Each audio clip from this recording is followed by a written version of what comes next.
क्या आपको पता है कि जिस उल्कापिंड के टकराने से डायनासोर की मौत हुई थी वह उल्कापिंड आज भी इस धरती पर स्थित है? और क्या आप जानते हैं कि रूस में एक उल्कापिंड टकराया था? और तो और क्या आपको ये पता है कि हमारी आकाशगंगा यानी मिल्की वे एक दूसरे मिल्की वे से टकराने वाली है? गाइस, आज ही इस वीडियो में हम इन्हीं सारे अननोन फैक्ट्स के बारे में जानेंगे।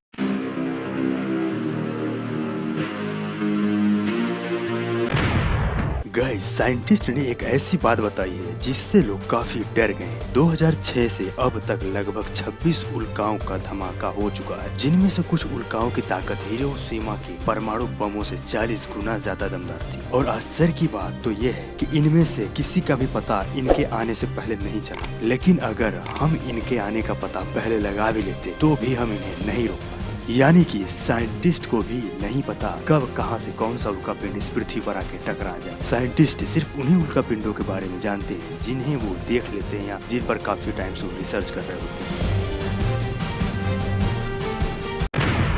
क्या आप जानते हैं कि ब्लैक होल की तरह गैलेक्सियां भी धीरे धीरे बढ़ती हैं? जब हमारी गैलेक्सियां बनी थी तब यह पास पास थी और यह धीरे धीरे एक दूसरे से मिलकर एक बड़ी गैलेक्सी बन गई। आकाशगंगा यानी हमारा घर चक्र के आकार यानी सर्कल के आकार में है। गाइस, आपको जानकर हैरानी होगी कि जिस तरह ग्रह आपस में टकराते हैं और जिस तरह ब्लैक होल आपस में टकराते हैं उसी तरह गैलेक्सियां भी आपस में टकराती हैं। इन्हीं टक्करों की वजह से गैलेक्सियों का आकार स्पाइरल यानी चक्राकार और अंडाकार जैसी आकृतियां बना लेती हैं। और आपको जानकर हैरानी होगी कि हमारी आकाशगंगा भी भविष्य में टकराएगी, लेकिन उसके बाद क्या होगा यह किसी को भी नहीं पता। हमारी पृथ्वी पर जीवन बचेगा या नहीं बचेगा यह भी किसी को नहीं पता।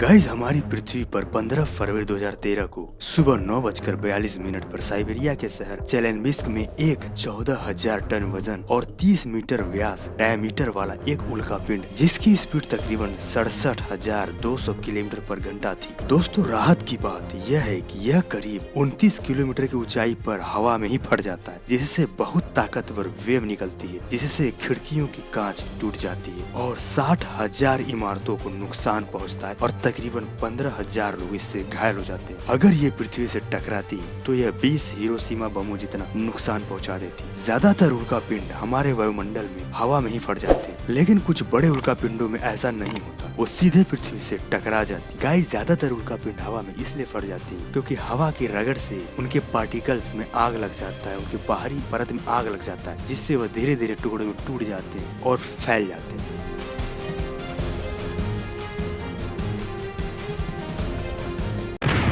गाइस, क्या आपको पता है कि जिस उल्कापिंड की वजह से डायनासोर का अंत हुआ था उसका आकार माउंट एवरेस्ट के जितना यानी 10 किलोमीटर चौड़ा था, जिसकी रफ्तार 40,000 किलोमीटर पर आवर थी, जो कि पृथ्वी से आकर टकराई थी। यह उल्कापिंड समुद्र में मैक्सिको के युक्टेन पेनिनसुला में गिरा था। यह टक्कर आज तक के परमाणु बमों के ताकत से 30 लाख गुना ज्यादा थी। इस वजह से पृथ्वी पर बड़े जीवों यानी डायनासोरों का अंत हो गया और छोटे जीवों को आगे बढ़ने का मौका मिला, जिसमें मनुष्य भी शामिल था। जिस आकार का उल्कापिंड डायनासोर के समय में गिरा था, वैज्ञानिकों का मानना है कि ऐसा आने वाले 100 सालों में हो सकता है और ऐसा होने की संभावना का अनुपात 5,000 में से सिर्फ 1 है।